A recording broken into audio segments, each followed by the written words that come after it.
നീ പള്ളി പോയതാണോ?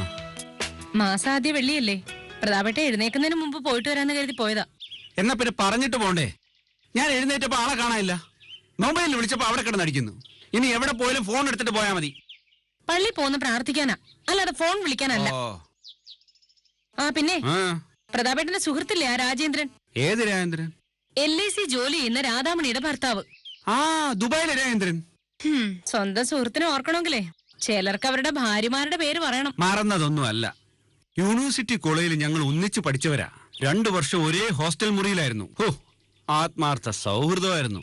ഞങ്ങൾ രണ്ടുപേരും ഇരട്ടകളായിരുന്നു എന്ന് പോലും പലർക്ക് സംശയമായിരുന്നു. അത്രയ്ക്ക് ആത്മബന്ധമുള്ള സുഹൃത്ത് ദുബായിൽ നിന്ന് നാട്ടിൽ വന്നിട്ട് പ്രതാപേട്ട അറിയാതെ പോയത് നാണക്കേടായിപ്പോയി. അതിന് രാജേന്ദ്രൻ വന്നോ?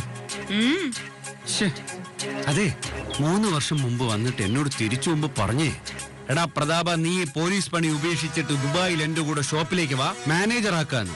മാസം 1 ലക്ഷം രൂപ സാലറിയും തരാന്ന്. ആ മാനേജർ പോസ്റ്റ് ആർക്കെങ്കിലും കൊടുത്തു കാണും. അതുകൊണ്ടാവും ഇത്തവണ വന്നിട്ട് ഡിയറസ്റ്റ് ഫ്രണ്ടിനെ വിളിക്കാതിരുന്നേ. എന്നാ വന്നത്? വന്നിട്ട് 3-4 ദിവസമായി. പുറത്തേക്ക് കാണാനില്ലെന്നാ പറച്ചില്. പള്ളി കഴിഞ്ഞ് വരുന്ന വഴി രാധാമണിയെ കണ്ടു. പഴയ സൗഹൃദമൊന്നും കാണിച്ചില്ല. അതുകൊണ്ട് ഞാനും മൈൻഡ് ചെയ്തില്ല. ആലിസ, ഇതാ നിന്റെ കുഴപ്പം. ഇങ്ങോട്ട് ചിരിച്ചില്ല, മിണ്ടിയില്ല എന്ന കാരണം കൊണ്ട് തിരിച്ച് അതുപോലെ പെരുമാറുകയല്ല വേണ്ടത്. ദുബൈയിൽ ഭർത്താവ് വലിയ ബിസിനസ്സുകാരനായതിന്റെ അഹങ്കാരം രാധാമണിക്ക്. അത് പ്രവൃത്തിയിലും കാണാനുണ്ട്. റെസിഡൻസ് അസോസിയേഷന്റെ മീറ്റിംഗിന് കണ്ടാലും രാധാമണിക്ക് ഇപ്പൊ പഴയ സംസാരമൊന്നുമില്ല. കാശിന്റെ ഹുങ്ക്, അല്ലാതെന്താ? അതൊക്കെ നിനക്ക് തോന്നുന്നതാ. അവൻ വന്നെന്നറിഞ്ഞ സ്ഥിതിക്ക് രാവിലെ പോകുന്ന വഴി അവിടെ ഒന്ന് കേറണം. ഇങ്ങോട്ടില്ലാത്ത സൗഹൃദമൊന്നും അങ്ങോട്ടും വേണ്ട. അത് നിനക്ക്. ഞാനേ കാര്യങ്ങൾ മാനത്ത് കാണുന്നവനാ. അവനെ ചാക്കിട്ട് ദുബായിൽ ജോലി ഞാൻ തരപ്പെടുത്തിയാൽ 2 വർഷം ലീവ് എടുത്ത് ഞാൻ വിദേശത്തേക്ക് പറക്കും. തിരിച്ചു വന്ന് എല്ലാ ബാധ്യതകളും തീർത്ത് ഞാനൊരു വീടും വെച്ച് തിരിച്ചു ജോലി പ്രവേശിക്കും. നടക്കുന്ന കാര്യം വല്ലതും ആലോചിക്ക് പ്രതാപേട്ടാ. എന്താണ് നടന്നാല്? എടി, ഞാനൊരു വാക്ക് പറഞ്ഞാൽ അവൻ എനിക്കത് നടത്തി തരും. അത്രയ്ക്ക് ആത്മബന്ധ ഞങ്ങൾ തമ്മില്.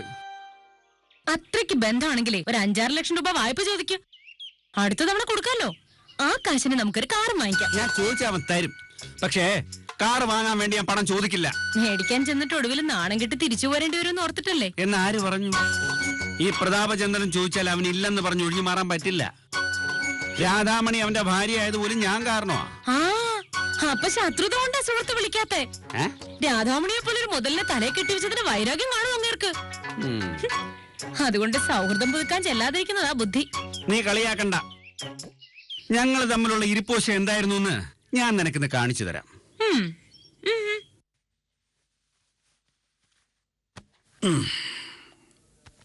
അപ്പനെന്തിനാ എന്നെ കാണണമെന്ന് പറഞ്ഞേ? ജീവിക്കണ്ടടി മോളെ, പറയാം. നിനക്ക് കുടിക്കാൻ എന്തെങ്കിലും? ഒന്നും വേണ്ട, എനിക്ക് പോകാൻ അല്പം തിരക്കുണ്ട്. പോകാനോ? എടി, നീ ഇങ്ങനെ തിരക്ക് കൂട്ടല്ലേ. നിന്നെ ഞാൻ സ്റ്റേഷനിൽ കൊണ്ടുവിടാം. എന്നിട്ട് വേണം പ്രതാപേട്ടൻ വന്നു കണ്ട് പ്രശ്നം ഉണ്ടാക്കാൻ. എനിക്ക് SI സാർ സ്റ്റേഷനിൽ എത്തും മുമ്പ് അങ്ങ് എത്തേണ്ടതാ. നിനക്ക് അവന്റെ കൂടെ വണ്ടി പോയാ പോരായിരുന്നോ? പ്രതാപേട്ടന്റെ ഒരു ഫ്രണ്ട് ദുബായിൽ നിന്ന് വന്നിട്ടുണ്ട്. അയാളെ കാണാൻ കയറുമെന്ന് പറഞ്ഞു. രാജേന്ദ്രനാണോ നിങ്ങളുടെ റെസിഡൻസ് അസോസിയേഷന്റെ രാധാമണിയുടെ ഭർത്താവ്? അവരെ എങ്ങനെ അപ്പനറിയാം? അല്ല, എനിക്ക് അവരങ്ങനെ വലിയ പരിചയമൊന്നുമില്ല. അവരിലൂടെ രാജേന്ദ്രനെ ഒന്ന് വിശദമായിട്ട് പരിചയപ്പെടാനാ ഞാൻ നിന്നെ കാണുമെന്ന് പറഞ്ഞത്. രാജേന്ദ്രന്റെ അപ്പനെന്നാത്തിനാ പരിചയപ്പെടുന്നേ? മോളെ, ദുബായ് വലിയ ബിസിനസ് ഉള്ള ഒരു കോടീശ്വരനായി രാജേന്ദ്രൻ. അയാളിൽ നിന്നും ഒരു 10-25 ലക്ഷം രൂപ ബിസിനസിനായിട്ട് നമ്മൾ വാങ്ങുന്നു. എന്ത് ബിസിനസ്? പലിശ ബിസിനസ്. അയാൾ തരുന്ന പണത്തിന് ഒരു 3 രൂപ പലിശ നമ്മൾ കൊടുക്കുന്നു. എന്നിട്ട് ആ പൈസ നമ്മൾ 8 രൂപയ്ക്കും 10 രൂപയ്ക്കും പലിശയ്ക്ക് കൊടുക്കുന്നു. നീ അയാളുടെ ഭാര്യയോട് പറഞ്ഞ് രാജേന്ദ്രനെ എനിക്കൊന്ന് പരിചയപ്പെടുത്തി തന്നാ മാത്രം മതി. ഭാര്യയിലൂടെ ആകുമ്പോ ഭർത്താവിലേക്ക് എത്തിച്ചെല്ലാൻ എളുപ്പമാണ്. എനിക്കപ്പനെ അത്ര വിശ്വാസമില്ല. എടീ കൊച്ചേ, അയാളിൽ നിന്നും എത്ര ലക്ഷം വാങ്ങുന്നുവോ അതിന്റെ ഈടായിട്ട് വസ്തുവോ കെട്ടിടവോ എന്ത് വേണമെങ്കിലും നമുക്ക് കൊടുക്കാം. നിന്റെ റെക്കമെൻഡ് കൊണ്ട് കാശ് കിട്ടിയാൽ 1% ഇൻട്രസ്റ്റ് ഞാൻ നിനക്ക് തരും. അതെന്തിനാ? കമ്മീഷൻ. കമ്മീഷൻ. എന്റെ മോള് ഊർജ്ജസ്വലമായി ഈ കാര്യത്തിൽ ഒന്ന് ഇടപെട്. എന്റെ അപ്പ, രാജേന്ദ്രൻ പ്രതാപേട്ടന്റെ സുഹൃത്തായിരിക്കുന്നിടത്തോളം കാലം അയാൾ അപ്പന് 5 പൈസ തരില്ല. അതിനല്ലേ അയാളുടെ ഭാര്യ വഴി കാര്യം നീക്കണമെന്ന് ഞാൻ പറഞ്ഞത്. ഞാനൊന്ന് ആലോചിക്കട്ടെ. അത് ഈ ആലോചിച്ച് നിൽക്കാൻ ഒന്നും സമയമില്ല. എന്നെ പോലെ തന്നെ പലരും രാജേന്ദ്രന്റെ ഭാര്യയെ നോട്ടമിട്ടിട്ടുണ്ട്. ആ അതല്ല, രാജേന്ദ്രന്റെ നോട്ട് വിട്ടിട്ടുണ്ട്. ആ, രാജേന്ദ്രന്റെ ചുറ്റും പല പദ്ധതികളുമായി പലരും കറങ്ങി നടക്കുന്നുണ്ട്. എന്തായാലും ഞാൻ രാധാമണി ചേച്ചിയോടൊന്ന് പറഞ്ഞു നോക്കാം, എന്നിട്ട് അപ്പനെ വിളിക്കാം. അയ്യോ, നീ ആത്മാർത്ഥമായിട്ട് ശ്രമിക്കണം. സ്ഥലം എസ് ഐയുടെ ഭാര്യയായ നീ പറയുമ്പോ എന്നിൽ അവർക്കൊരു വിശ്വാസമൊക്കെ ഉണ്ടാവും. പലിശയ്ക്ക് കൊടുക്കാൻ 25 ലക്ഷം രൂപ രാജേന്ദ്രൻ ഇന്ന് തന്നെ തന്നാൽ കമ്മീഷനായിട്ട് എല്ലാ മാസവും 25,000 രൂപ വെച്ച് ഞാൻ നിന്റെ കൈ കൊണ്ട് തരും. 25,000 രൂപയോ? ആ, ലീവ് എടുത്ത് വീട്ടിലിരുന്നാലും നിനക്ക് സുഭിക്ഷമായിട്ട് കഴിയാമല്ലോ. എങ്കിൽ ഇന്ന് വൈകിട്ട് സ്റ്റേഷനിൽ നിന്ന് തിരിച്ചു വരുന്ന വഴിക്ക് തന്നെ ഞാൻ രാധാമണി ചേച്ചിയെ കാണും. ഓ, നീ എന്റെ മോള് തന്നെ. ആ, നിന്നെ ഞാൻ വണ്ടി കൊണ്ടാക്കണോ? വേണ്ട. ആ, ശ്ശോ, മാസം 25,000 രൂപ. എന്റെ കർത്താവേ.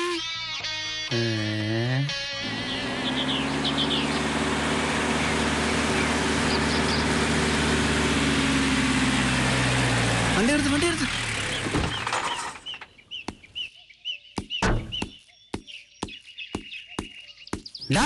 രാജേന്ദ്ര,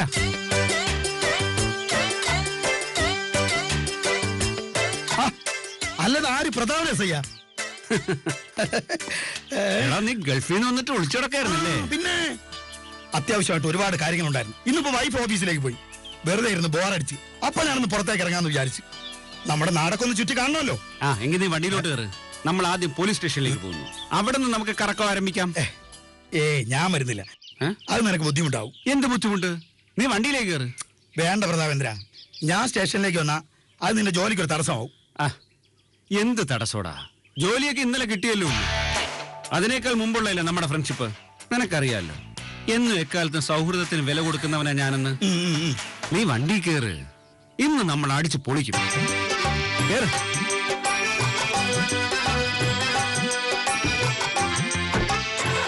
വണ്ടി സ്റ്റേഷനിലോട്ട് വിട്ടോ.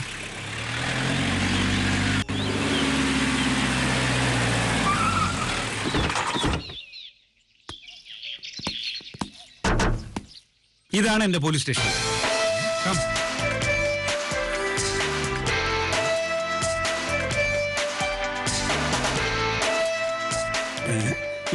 ഇത് എന്നെയാണോ അതോ നിന്നെയാണോ? ഇതെന്റെ ഫ്രണ്ട് രാജേന്ദ്രൻ, ദുബായിലെ ബിസിനസ്സാണ്, കോടീശ്വരനായ ബിസിനസ്സുകാരൻ. ഇത് എസ് ഐ പുരുഷോത്തമൻ. ഇത് അറിയാലോ നമ്മുടെ. ഇത് സബീന, സിവിൽ പോലീസ് ഓഫീസർ. എന്റെ ഹസ്ബൻഡ് ദുബായിലാ. ദുബായിൽ എവിടെ? ദുബായിലെ ഒട്ടുമിക്ക കമ്പനിയും ഇവന്റെ സ്വന്തം. ആ, ദുബായിൽ ഏത് കമ്പനിയിലാണെന്ന് പറയൂ. ചിലപ്പോ രാജേന്ദ്രന്റെ കമ്പനി തന്നെയാവും. അയ്യോ, ആ കമ്പനിയുടെ പേര് ഞാൻ ഓർക്കുന്നില്ല. ഓ, മാഫി മുഷ്കുൾ. ദുബായിൽ ഏത് സ്ഥലത്താ? ദൈറ, കരാമ, അൽഗൂസ്? അങ്ങനെ ചോദിച്ചാ കുബൂസ് എന്ന സ്ഥലത്തെന്നാ തോന്നുന്നത്. കുബൂസ് ഒരു സ്ഥലമല്ല, ഇവിടുത്തെ പൊറോട്ട പോലെ അറബി നാട്ടിൽ തിന്നാൻ കിട്ടുന്ന ഒരു സാധനമാണ് കുബൂസ്. സ്വന്തം ഭർത്താവ് ജോലി ചെയ്യുന്ന സ്ഥലം പോലും അറിയില്ല എന്ന് വെച്ചാ ഇറ്റ്സ് ഷെയിം. ഇപ്പൊ സ്ത്രീകൾക്ക് എങ്ങനെയെങ്കിലും ഭർത്താവ് ഒന്ന് ഗൾഫിലായാ മതി. അവരവിടെ എന്ത്, എങ്ങനെ, എവിടെ ജോലി ചെയ്യണമെന്ന് അവർക്ക് അറിയേണ്ട കാര്യമില്ല. മാസാ കൃത്യമായി അക്കൗണ്ടിൽ പണം വരണം, അത്രേ ഉള്ളൂ. രാജേന്ദ്രൻ വരും, ക്യാബിനിലിരിക്കാം. സെബാസ്റ്റ്യ, കടുപ്പത്തിൽ നല്ലൊരു ചായ. സർ, എന്താ പേരെന്ന് പറഞ്ഞു? സബീന. അയ്യോ, എനിക്ക് വയ്യ. സബീനക്ക് ദുബായി പോകാൻ താല്പര്യമുണ്ടോ? താല്പര്യമുണ്ടെങ്കിൽ ഞാൻ തിരിച്ചു പോകുമ്പോ എന്നോടൊപ്പം പോന്നോളൂ. ദുബായിലെ എല്ലാ സ്ഥലങ്ങളും ഞാൻ കൊണ്ടുപോയി കാണിക്കാം. സാറ് സത്യമായിട്ട് പറഞ്ഞതാണോ? റിയലി? ഈ തച്ചങ്കോട് പോലീസ് സ്റ്റേഷൻ മൊത്തത്തിൽ എനിക്ക് നന്നായിട്ട് ഇഷ്ടപ്പെട്ടു. നിങ്ങൾ എല്ലാവരും ഞാൻ ദുബായി കൊണ്ടുപോകും. പിന്നെ പ്രത്യേകിച്ച് സബീനെ. രാജേന്ദ്രൻ, കമോൺ. അപ്പോ കാണാം. നല്ല മനുഷ്യൻ, കോടീശ്വരന്റെ ഒരു ജാടയും ഇല്ല. എനിക്കിഷ്ടായി.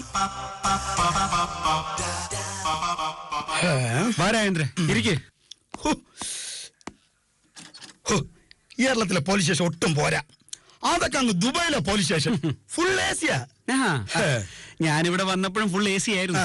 ഒരൊറ്റ ജനലിനും പാളിയില്ലായിരുന്നു. എപ്പോഴും നല്ല കാറ്റ്. ഒരു ദിവസം ഷെൽഫിന്റെ മുകളിൽ ഒരു പൂച്ച പ്രസവിച്ചു വിടുന്നു. അതിൽ പിന്നെ ജനലിനൊക്കെ പാളി വെച്ചത്. സത്യത്തിന് എസ് ചെയ്യാമെന്ന് ഞാൻ സ്വപ്നത്തിൽ പോലും വിചാരിച്ചില്ല. നമ്മൾ സ്വപ്നം കാണുന്ന പോലെയൊക്കെ ആണോടാ സംഭവിക്കുന്നത്. ശ്ശോ. ഞാൻ ചായ കുടിക്കില്ല. സുലൈമാനി കട്ടൻ ചായ, അതാ ഇപ്പൊ എന്റെ ഒരു ടേസ്റ്റ്. നീ കോടീശ്വരനാണെങ്കിലും പഴയ ശീലങ്ങളൊന്നും വിട്ടിട്ടില്ല. ഈ കോടികളൊക്കെ എന്നാടാ ഉണ്ടായത്? കുഞ്ഞൊരു ബോംബ് ഒന്ന് വീണാ മതി ഇതെല്ലാം തീരാൻ. സത്യം. ആ, എന്റെ ഇളയപ്പൻ ഗൾഫിൽ ഷെയ്ഖിന്റെ മാനേജറായിരുന്നു. ആ, അമേരിക്കൻ സേന ഇറാഖിൽ ബോംബിട്ടപ്പോ അതിലൊരെണ്ണം തെറ്റി വീണത് ഇളയപ്പന്റെ കാറിന്റെ മുകളിലായിരുന്നു. ആ സമയത്ത് ഇളയപ്പന്റെ മൊത്തം ഫാമിലി ആ കാറിനുള്ളിലായിരുന്നു. എന്താടാ അവർക്ക് താമസിക്കാൻ വീടൊന്നും ഇല്ലായിരുന്നു? ഇളയപ്പൻ ഒരു സഞ്ചാരപ്രിയനായിരുന്നു. ഓ അങ്ങനെ. അന്ന് ആ യാത്ര ഇളയപ്പന്റെ അന്ത്യയാത്രയായിട്ട് മാറി. അമേരിക്കൻ സേന കൊന്നൊടുക്കിയ നിരപരാധികളുടെ അവസാനിക്കാത്ത കണക്കുകൾ. വെളുത്ത ചെകുത്താൻമാർ ഉഴുതു മറച്ച ഇറാഖിന്റെ മണ്ണ്. നീ ഇപ്പോഴും സാഹിത്യം വിട്ടിട്ടില്ലല്ലേ? സാഹിത്യമല്ലടാ, സത്യങ്ങൾ. നരച്ച മരുഭൂമികളും മരവിച്ച കാഴ്ചകളും കണ്ട് മടുത്തടാ. ഇനി സമാധാനമായിട്ടൊന്ന് ജീവിക്കണം. അല്ല, അപ്പൊ നീ തിരിച്ചു പോകുന്നില്ലേ? സമ്പാദിച്ചു കൂട്ടിയിട്ട് എന്തിനാടാ? അനുഭവിക്കാൻ സന്തതികളില്ലല്ലോ. പിന്നെ നമ്മുടെ അധ്വാനത്തിന്റെ ഫലമെല്ലാം കൊണ്ടുപോകുന്നത് അവരല്ലേ? White doubles. സാർ, പാർട്ടിയുടെ കുടുംബം നശിപ്പിച്ചു എന്ന് പറഞ്ഞ് ജംഗ്ഷനിൽ അടി നടക്കുന്നു സാർ. തച്ചങ്കോട് പോലീസ് സ്റ്റേഷന്റെ കീഴിൽ അടിപിടിയോ? ഞാൻ ചാർജ് എടുത്തതിന് ശേഷം ഇത് ആദ്യമായിട്ടാണല്ലോ. ഇത്രയും നാൾ ഇവിടെ ഒരു അടിപിടി ഉണ്ടായിട്ടില്ല. അഥവാ ഉണ്ടായ തന്നെ SI പ്രതാപചന്ദ്രൻ അത് അടിച്ചമർത്തിയിരിക്കും. സെബാസ്റ്റ്യൻ വണ്ടിയുടെ. ഞാനും കൂടെ വരാം. കുറച്ച് നാളെ ഒരു നാടൻ അടി കണ്ടിട്ട്. ഏയ് രാജേന്ദ്രൻ വരണ്ട. ഒരു 10 മിനിറ്റ് കൊണ്ട് അക്രമം അടിച്ചമർത്തിയിട്ട് ഞാൻ ഇപ്പൊ ഇങ്ങ് വരും. എനിക്ക് വളരെ സീരിയസ് ആയിട്ട് നിന്നോട് ഒരു കാര്യം സംസാരിക്കാനുണ്ട്. ആണോ? പുരുഷോത്തമ, രാജേന്ദ്രൻ ഇവിടെ ഒരു കുറവും ഉണ്ടാകാൻ പാടില്ല. എന്റെ സ്വന്തം ആളാ. ശരി സാർ.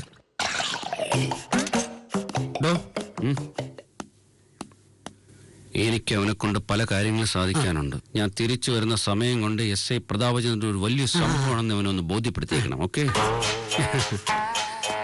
രാജേന്ദ്ര, എല്ലാം പറഞ്ഞിട്ടുണ്ട്.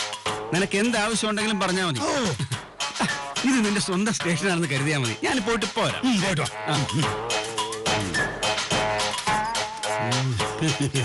സാർ, എന്താ ഒറ്റയ്ക്കിരുന്ന് ബോറടിക്കാതിരിക്കാൻ ഓഫീസിലിരിക്കാൻ സാർ? വേണ്ട വേണ്ട, താൻ പോയിക്കോ, ഞാൻ വന്നേക്കാം. Okay okay.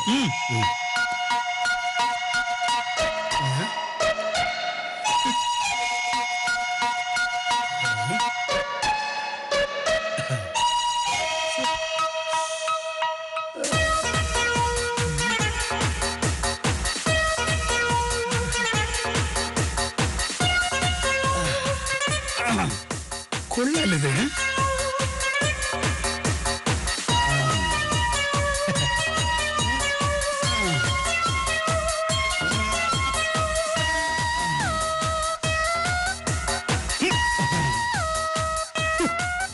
പോലീസ് സ്റ്റേഷനിൽ അയാൾക്ക് ഇത്ര സ്വാതന്ത്ര്യം കൊടുക്കേണ്ട കാര്യമില്ലായിരുന്നു. ആർക്ക്? ആ രാജേന്ദ്ര സാറിനെ. കാര്യം കോടീശ്വരനൊക്കെ ആയിരിക്കും, പക്ഷെ എന്തോ ഒരു വശപ്പിശക്കുണ്ട്. പ്രത്യേകിച്ച് ഈ സ്ത്രീകളടുത്ത്. സ്ത്രീ വിഷയത്തിൽ അയാൾ തൽപരനാണോ എന്ന് എനിക്കൊരു സംശയം. രാജേന്ദ്ര അക്കാര്യത്തിലൊക്കെ മാന്യനാ. എനിക്ക് വർഷങ്ങളായിട്ട് അറിയാവുന്നില്ലേ. ഏതായാലും 5-6 വർഷമായിട്ട് വല്ലപ്പോഴും ഉള്ള കണ്ടുമുട്ടലുകളല്ലേ നിങ്ങൾ തമ്മിലുള്ളൂ. ഒരു മനുഷ്യന്റെ സ്വഭാവം മാറാൻ അധികം സമയമൊന്നും വേണ്ട. വണ്ടി നിർത്ത്.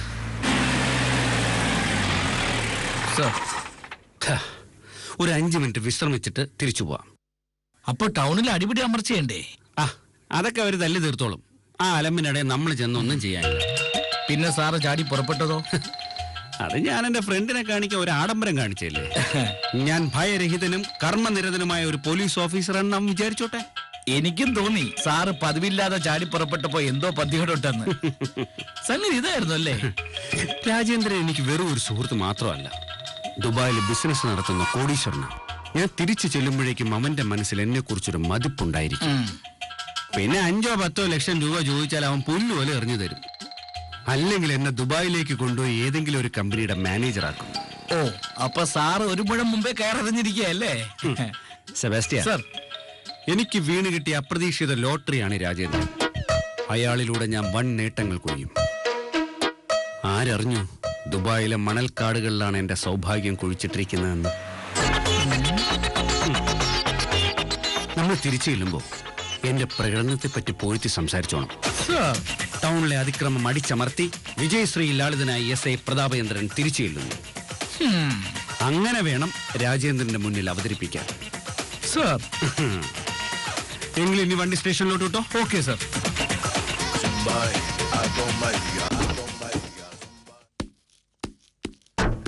സെബാസ്റ്റ്യൻ, ഞാൻ രാജേന്ദ്രനെ കൂട്ടി വരാം. സർ.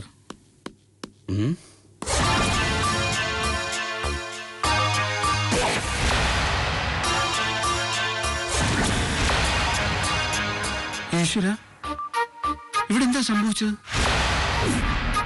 ഞാൻ പോയ സമയത്ത് ഇവിടെ ആരെങ്കിലും പോലീസ് സ്റ്റേഷൻ ആക്രമിച്ചോ? എന്താ ഇത്?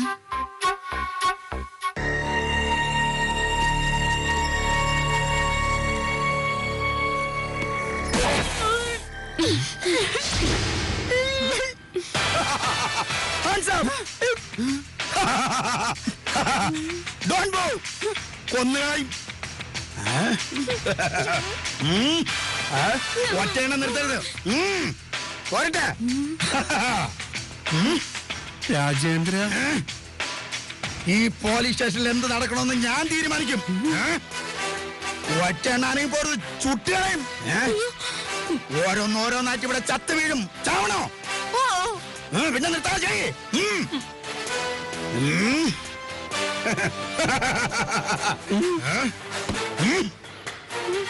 ഈ ഭൂമി ഞാൻ കീഴടക്കി കഴിഞ്ഞു. എടൈ രാജേന്ദ്ര,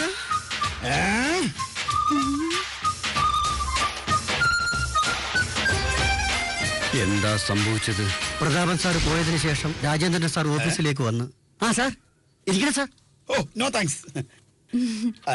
ഹായ് ആലീസ്, നമുക്കിന്നൊരു ബിരിയാണി കഴിച്ചാലോ? അല്ല, എന്ത് ബിരിയാണിയാ സാർ? ചിക്കനോ മട്ടണോ? ഇയാൾക്ക് ഏത് ബിരിയാണി ഇഷ്ടം? എനിക്ക് മട്ടനാ. ഓക്കെ, ഇന്നിവിടെ എല്ലാവർക്കും എന്റെ വക മട്ടൻ ബിരിയാണി. ഈ ഇട്ടിരിക്കുന്ന വേഷത്തിൽ നിന്ന് പുറത്തു വന്ന ഞാൻ ഇയാളെ ദുബായി കൊണ്ടുപോകും. മന്ത്ലി 2 ലക്ഷം രൂപ സാലറി. എന്ത് ജോലിയാ സാറേ? എന്റെ ഓഫീസിന് മുന്നിൽ തോക്കം പിടിച്ചു നിൽക്കണം. ഒരൊറ്റ അമേരിക്കക്കാരനെ അകത്തേ കയറ്റി വിടരുത്.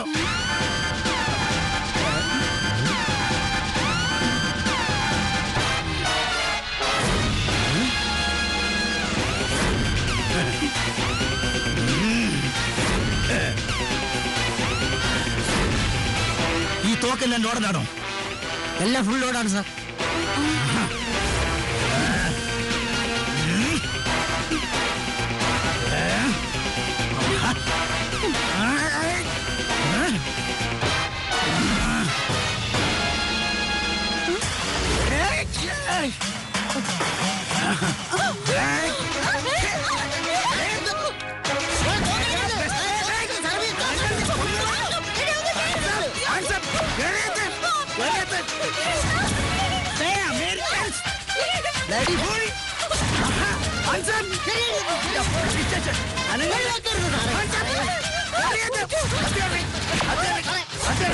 ഒരൊറ്റെണ്ണാണെങ്കിൽ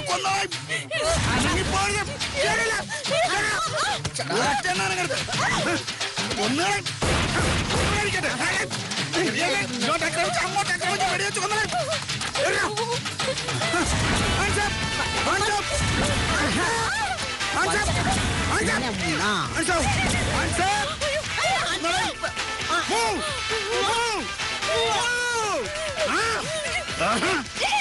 ഇതാ സംഭവിച്ചത്. ഇനി നിങ്ങൾക്ക് രക്ഷപ്പെടണമെങ്കിൽ ഒരൊറ്റ വഴിയേ ഉള്ളൂ. ഇതിൽ തിരുവനന്തപുരം എവിടെയാണെന്ന് കാണിച്ചു തരുന്നവർക്ക് മാത്രം രക്ഷപ്പെടാം. അല്ലാത്തവനെല്ലാം കൊന്ന് തള്ളഞ്ഞു. അല്ലെങ്കിൽ കൊന്നുകളായി ഞാൻ.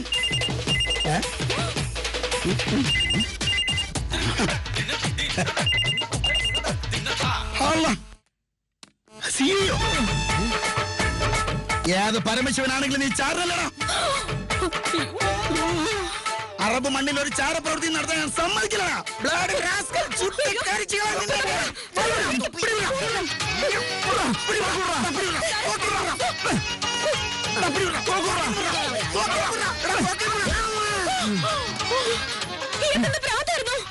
നീ രാധാമണിയെ പോയി വിളിക്ക്. ഫോൺ ചെയ്യ്.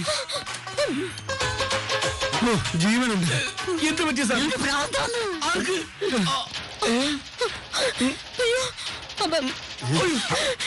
ബിസിനസ് പൊളിഞ്ഞപ്പോ മെന്റൽ ഡിപ്രഷൻ ആയെന്ന രാധാമണി പറയുന്നു. തോക്കോ വെടിവെപ്പോ അതിനെപ്പറ്റി ബന്ധപ്പെട്ട് എന്തെങ്കിലും ഓർത്താലോ അപ്പൊ സമുദ്രം എത്തുന്നു. ഇയാള് വരുന്നില്ല എന്ന് 100 വട്ടം പറഞ്ഞതാണ്. സാറല്ലേ നിർബന്ധിച്ച് ഇയാളെ വലിച്ചു കയറ്റിയത്. അതുകൊണ്ട് എന്താ ഒരു 50,000 രൂപയുടെ നഷ്ടം ഉണ്ടാക്കി വെച്ചിട്ടുണ്ട്. പിന്നെ CI സാറിനെ തെറി വിളിച്ച വകയില് അടുത്ത പണിഷ്മെന്റ് വേറെ. രാജേന്ദ്ര, സൗഹൃദത്തിന് ഇത്രയും വില കൊടുക്കേണ്ടി വരുമെന്ന് ഞാൻ സ്വപ്നത്തെ പോലും വിചാരിച്ചില്ല. അയ്യോ.